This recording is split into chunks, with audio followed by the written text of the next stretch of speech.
Good morning, all of you students. You will welcome online class.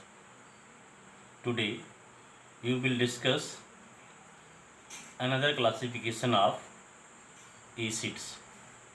So we can see in that the next video we can detail study by the acid in the source of classifying in the basis of source of nature. In the source of there have acid have classified into two categories. First आपको मैंने बताया था organic acids and second inorganic acid. तो इसके बारे में मैंने कल जो है आपको डिटेल में डिफाइन कर दिया था। आज जो है on the basis of strength के आधार पर जो है आपको एसिड्स को क्लासीफाई करना है। तो in the strength there have two types of acids, strong acids and weak acids. ये दोनों एसिड्स लिखे गए, स्ट्रॉन्ग एसिड्स है और ये वीक एसिड्स है। तो स्ट्रेंथ के बारे में मैंने बताया था, स्ट्रेंथ है क्या? स्ट्रेंथ मीन्स होता है they in this acid dissolve or dissociate in hydrogen ion. जितने भी हाइड्रोजन आयन जल में डिसोसिएट हो जाएं वही उसका स्ट्रेंथ है। तो now strong acid and weak acids. अब स्ट्रॉन्ग एसिड्स है क्या? The strong acid that can completely dissociate in water and give hydrogen ion. Strong acid वे होते हैं जो कंप्लीटली वाटर में डिजॉल्व हो जाएं, डिसोसिएट हो जाएं और हाइड्रोजन आयन बनाएं। Like H2SO4, H2SO4 that is strong acid, sulfuric acid is strong acids, HCl that is strong acids,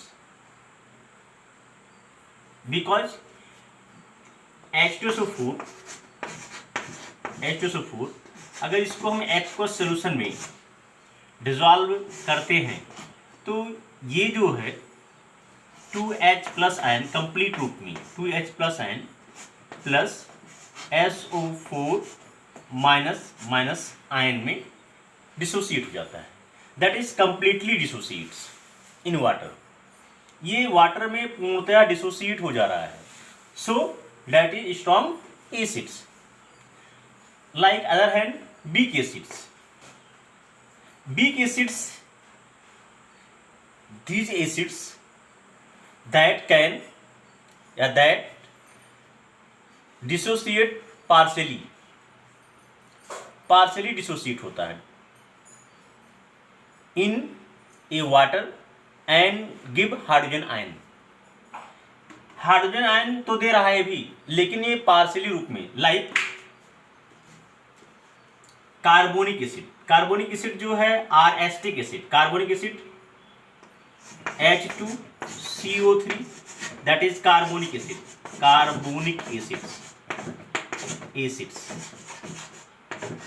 that is weak acid. Acetic acid CH3COOH weak acids, ये दोनों weak acids हैं।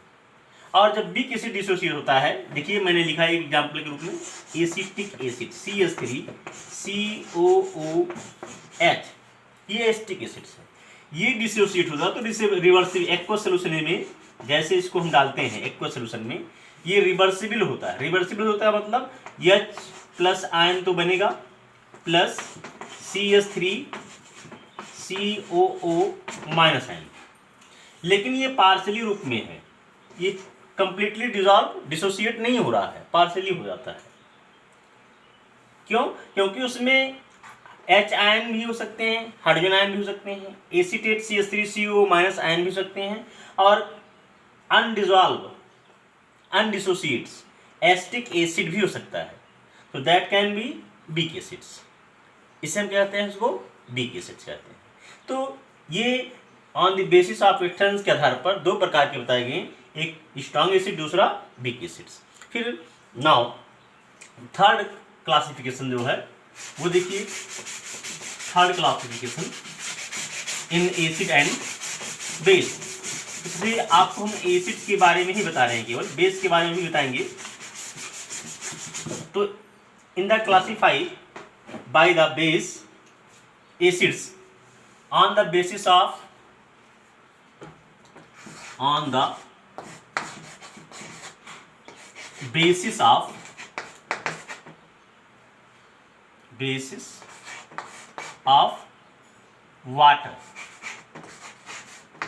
Water. ये तीसरा classification है। Water में solubility, water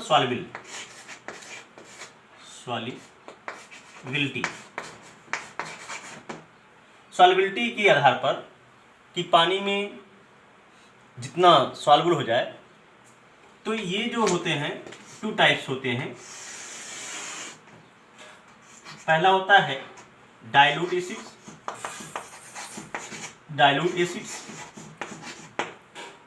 और दूसरा होता है कॉन्सनट्रेट एसिड,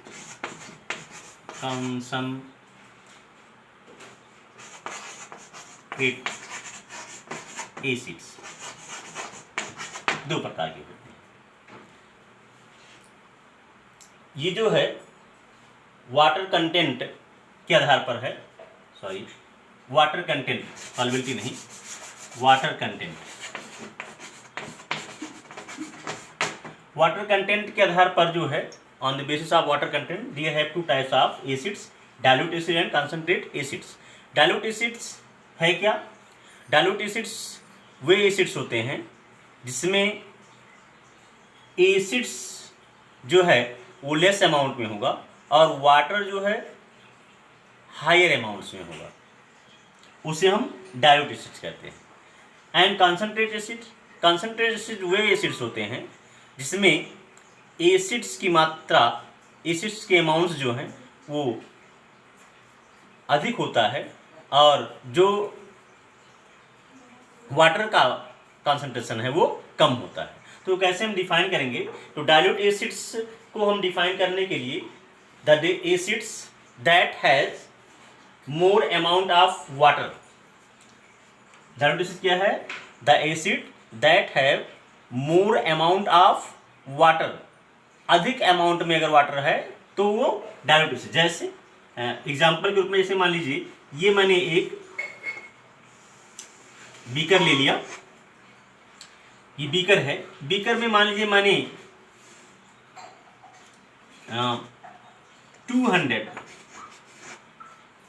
200 ml वाटर ले लिया है। ये वाटर है 200 ml water.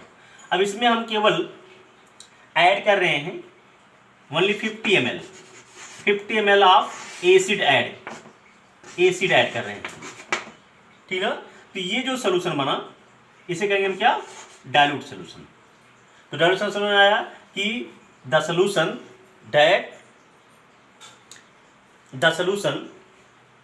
That are more amount of water is known as dilute solution. In other hand concentrate solution में होता क्या है? The concentrate solution that has less amount of water. कम मात्रा में क्या होगा? वाटर होगा। लाइक इसको भी समझ लीजिए, लाइक ये एक अनदर बीकर ले लिया, ये इसमें मैंने जो है ओनली फॉर 100 ml वाटर ले लिया पहले से, एंड ऐड कर रहे हैं, and add 200 ml acids. 200 ml इसमें एसिड डिजॉल्व कर दिया, तो दो solution is known as concentrate. इस प्रकार का जो सोल्यूशन बना वो कॉन्सेंट्रेट सोल्यूशन हो गया। ठीक, तो ये आपका एसिड और ये सॉरी डाइल्यूट सोल्यूशन और ये कॉन्सेंट्रेट सोल्यूशन। अब वो कोई पूछता है कि अगर कोई कॉन्सेंट्रेट सोल्यूशन है तो उसको डाइल्यूट सोल्यूशन में कैसे उसको आप बनाएंगे। अगर कोई चीज़ डाइल्यूट सोल्यूशन में हो, सॉरी कॉन्सेंट्रेट सोल्यूशन हो, तो आप उसको कैसे डाइल्यूट सोल्यूशन बनाएंगे। तो how can make dilute solution to concentrate solution. तो आपको कुछ करना नहीं है, सबसे पहले how can make dilute solution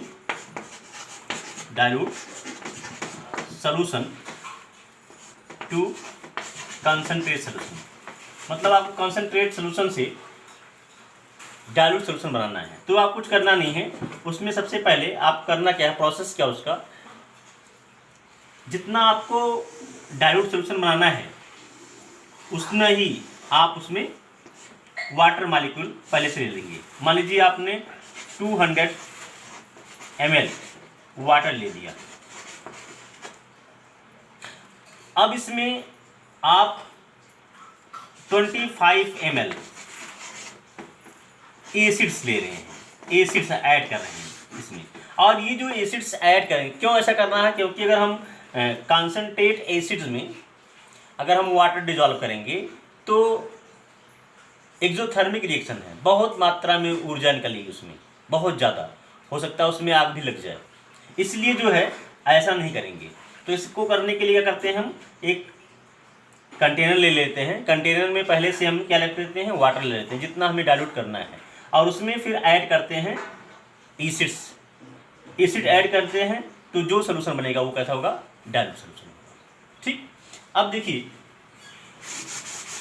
basis के बारे में आपको बताना है। बेस जो है क्या, तो classification of base, classification of basis. Classification of basis भी, ये भी दो तरह से है। सबसे पहले है solubility of water, solubility of water, और दूसरा है स्ट्रेंथ,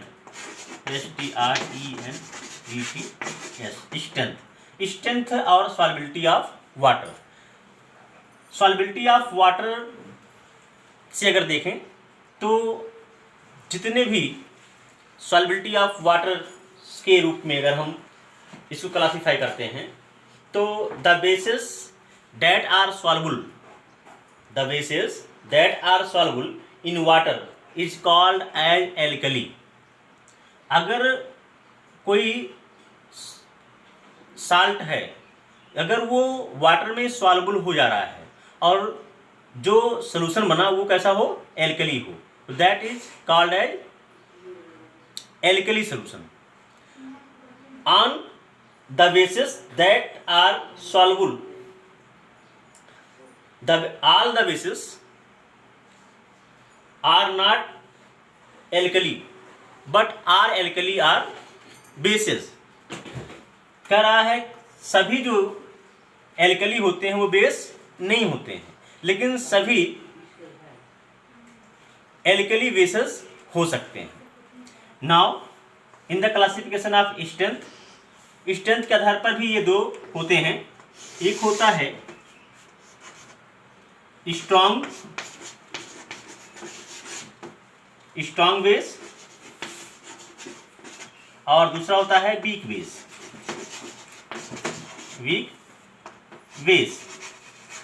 स्ट्रॉन्ग बेस में वे बेस होते हैं the base which can completely dissociate in water like NaOH, KOH, etc।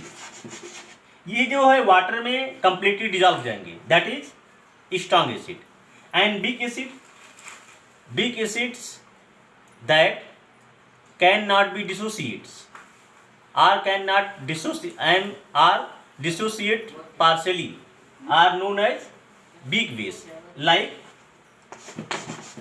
NH4OH ammonium hydroxide, calcium hydroxide CaOH का whole twice calcium hydroxide, it is a weak acid. क्यों? देखिए आगे थोड़ा सा अभी बताया स्ट्रॉन्ग एसिड के रूप में, जैसे मैंने लिया NaOH, इसका जो एक्वस सोल्यूशन है, इसको जैसे ही मैंने वाटर में डिजॉल्व किया, ये Na plus OH hydroxide ion बन रहा है। देखिए ये कंप्लीटली डिजॉल्व हो जा रहा है, कंप्लीटली डिसोसिएट हो जा रहा है। Now other hand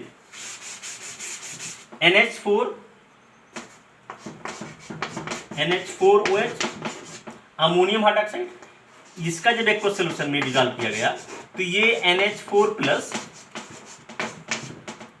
plus OH minus के रूप में, ये पार्शली रूप में, ये पार्शली है, ये रिवर्सिबल के रूप में रहेगा। इतना ध्यान रखिएगा, ये रिवर्सिबल क्या चल रहा है, मतलब ये पार्शली डिसोसिएट हो रहा है। तो डेट कैन वीक बेस और ये वीक स्ट्रॉन्ग बेस। ठीक, तो ये इस तरह से weak acid, weak base, strong acid, strong base, मतलब जितने भी एसिड्स और बेस के डिफिनीशंस थे, क्लासिफिकेशन थे, वो पूरे हो गए। नाउ नेक्स्ट वीडियो में आपको हम properties, physical property and chemical property of acids and base के बारे में डिस्कस करेंगे। थैंक्स।